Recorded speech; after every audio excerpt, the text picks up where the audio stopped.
What's going on, everyone? So, the Cleveland Cavaliers seem to be a legit team. Cleveland currently is 8-0 on the season. They've won their last two games, kind of by the hair of the chin, but nonetheless, they still got it done, right? Not this past game against the terrible Milwaukee. I mean, Milwaukee's just absolute dumpster fire. Granted, they didn't have Giannis, so would that have been a different game? Although Dame and Giannis they both have kind of been better when the other isn't playing. But still, they got the win. They're 8-0, right? This looks like a legit team. And if I'm being honest, I didn't think, I thought that they could be, I thought they were in that second tier team, right? Like when I went over and talked about these various teams and kind of going into the regular season, talked about how I think the Boston Celtics, the New York Knicks, which I know the New York Knicks kind of had their struggles, but I do think they'll kind of figure it out at some point. And I still trust the Knicks in a 7-game series, but we'll see. I mean, obviously they still got to work some stuff out.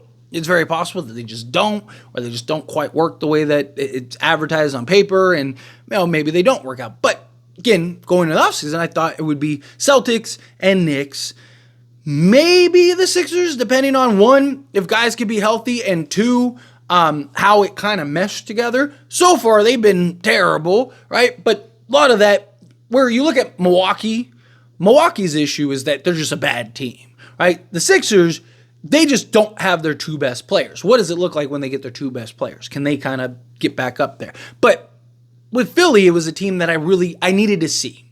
I didn't know if they would be that kind of top three, in the, Boston, New York area, or if they'd be in that kind of next tier with a Cleveland Cavaliers type team, maybe the Orlando Magic, the Indiana Pacers, although I wasn't super high on them. Orlando I could see taking some strides, but lo and behold, Cleveland, best team in the Eastern Conference, best team in the NBA right now. I mean, they are playing excellent basketball. All things are clicking. All cylinders are going, right? Got some depth. They got some great starting unit, right? Now, obviously, Donovan Mitchell, he is special, spectacular, right? He's their closer. He's their guy. But Darius Garland, as you just saw in the Bucks game, I mean, that guy can just go off on any given night. I still think him and Darius Garland and Donovan Mitchell, I still do think that they kind of are redundant at times, right? I'd kind of I think a Bruce Brown type kind of makes some sense for them, right? It doesn't necessarily have to be him, but kind of the idea of that point of attack 3-and-D style guard that, can go get you 10 to 15 a game, kind of let Donovan Mitchell be Donovan Mitchell. Just feels like a lot of times it's either one or the other that kind of picks up. Very rarely is it both of them at the same time. And it kind of feels like it's you go, I go at times, where I'd rather see a team that or a kind of backcourt that's we're just really good defensively, kind of be your point of attack, right? Obviously, a Drew Holiday or Derek White would have been perfect, but they're on the Celtics. But something in that mold, right? A KCP, I think, would have been great, too. Kind of let Donovan Mitchell kind of be Donovan Mitchell, get a guy in a KCP. But nonetheless, this is the roster that they have, right? They got Darius Garland. They got Donovan Mitchell. And they are really seeming to put together and playing excellent basketball. I mean, they're sharing and moving the basketball well, right? Playing an actual team game. They're not playing that kind of selfishness. At times, they'll kind of get in that ISO heavy, but for the most part, they've been playing the right way. Getting after it defensively, getting after it offensively, and I've just been really impressed more with the style in which they've been playing and the way that they've been playing. They're very competitive. The efforts there every single night. The confidence is just continuing to build and grow. If you're a Cleveland fan, you got to be stoked about this, right? I mean, they are playing some very good basketball, and they look like a team, at least right now, that could be. I could see them going toe-to-toe against a Boston in a 7-game series. Boston, obviously, you got to give them the benefit of the doubt. They just won an NBA championship.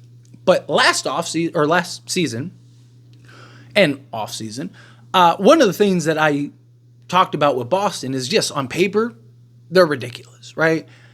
But are they, what do they look like when they get pushed? What do they look like when they actually get challenged out there on the basketball court? And we got to the playoffs, and they never really got challenged.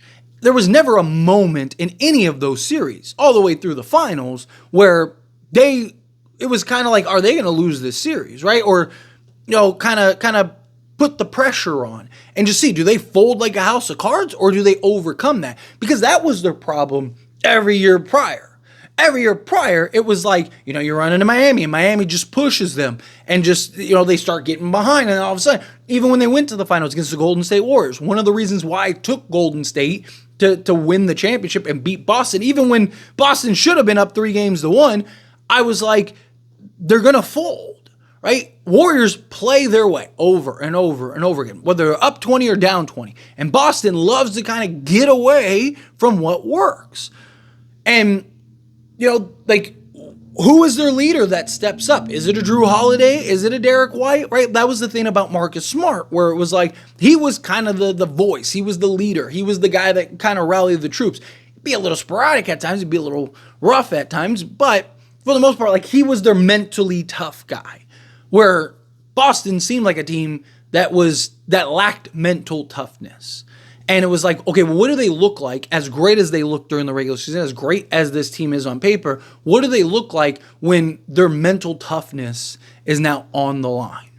And you just never saw that, which is not Boston's fault, right? Boston just played who they were supposed to play. They handled the business. I see a lot of narrative of people that are like, Boston, they didn't play anybody or they didn't do this. And this is coming from a Laker guy, right? But guess what? It's their job to show up and play whoever it is. It's not their responsibility. They don't get to choose we want to play OKC, Boston, or OKC, the Knicks, and the Nuggets. And it doesn't work that way, right? They just show up, beat the team in front of them. But the reason I want to talk about Boston is because that's the upper echelon, right? That's the team that you have to overcome if you're going to win an NBA championship. And can a Cavs team beat them and overcome them? From what we've seen with the style of play, defense, their size, the way that they're rebounding right now, the way that they're just getting after every ball, right? This is a team that I could very well see kind of challenging Boston's mental toughness. It's a team that I could see having a 3-2 lead or something like that, in the Western or the Eastern Conference Finals, right? This is a team that I could see kind of challenging Boston. It's like, okay, does Boston fold? Or do they kind of throw that haymaker back, right? Can the Cavs kind of push a team like that, right? On paper, I like how the Cavs match up with everyone. I still worry about some of the defense at times because they kind of take moments off and, Donovan Mitchell, you can see he kind of gets gassed on the defense side when he has to really kind of take over offensively. Also, we have seen, granted, not so much this year, but we're also only 8 games in. But we have also seen when things start going badly, it's just give Donovan Mitchell the ball and get out the way. Even Darius Garland, right? I mean, he had a playoff game where he scored 20 or all 20 of the Cavs' points in the fourth quarter, and they still lost that game. And he had 50 or something like that, right? Does that kind of become a thing? Right? That's my concern with the Cavs because that's getting away from what the best version of the Cavs are. The Cavs, against my Lakers, for example, right? The Cavs had 37 assists with 12 turnovers. That is excellent, right? I talked about it even on my Laker channel. Cleveland played the right way. When they're playing the right way, they are so good. They are so tough to beat. Right? They have the athleticism, they have the size, they have foot speed, they have guys that can shoot. You see that ball moving, you're putting the defense on their toes. You're getting whatever you want. You're wheeling and dealing at that point, right? So, I loved to see the way that the Cavs have been playing. And I hope that they continue that and don't kind of fall into that trap of okay, let's get heavy isolation. You kind of get that you go, I go type mentality. At times, it's fine, right? At times, guys aren't just hitting shots or it's the last possession of a quarter or something. Hey, just give the ball to Donovan Mitchell, let him go get a bucket. Or go give the ball to Darius Garland, let him go get a bucket, right? There are times, kind of peppered throughout a game or any game where you kind of want that. Sometimes that is your best offense. It's just to give it to your stars and just let them go create or let them go get a bucket. But we have seen at times where they just kind of default to that. And as long as they're not doing that and they continue to play the right way, and continue to really push, I do think that this team is a legit contender. Now, it's early in the season, so, obviously you don't want to overreact, just like you don't want to underreact, unless you're the Milwaukee Bucks. The Bucks are just a dumpster fire, right? But I digress, right? You don't want to overreact, but you don't want to underreact. But I don't know how you look and watch this Cavs team and go like, okay, this feels different. Right? Like, I was not big on the Cavs the last few seasons. Even when they got Donovan Mitchell and stuff, I was like, I think he's gone. I don't think he's going to last very long. Like, I was skeptical. And, so far this season, they look completely different. They look like a completely different team. They're out there just hooping. Right? It's just beautiful to see the way that they've been playing. And I hope that continues. Because right now, I think they're one of the top, 3 to 5 teams in the NBA.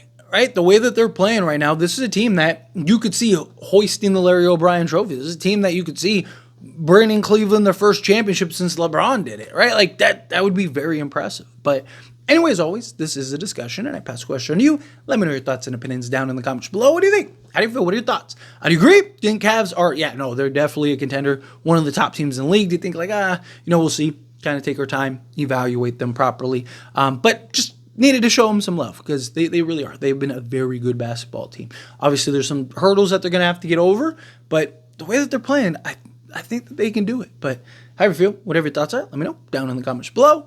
That being said, if you haven't liked this video, hit that like button. Helps me out. So we enjoy these types of videos, and I truly appreciate it. Not subscribe channel, hit that subscribe button, turn on the bell notifications. Appreciate y'all. See you in the next one. Thank you.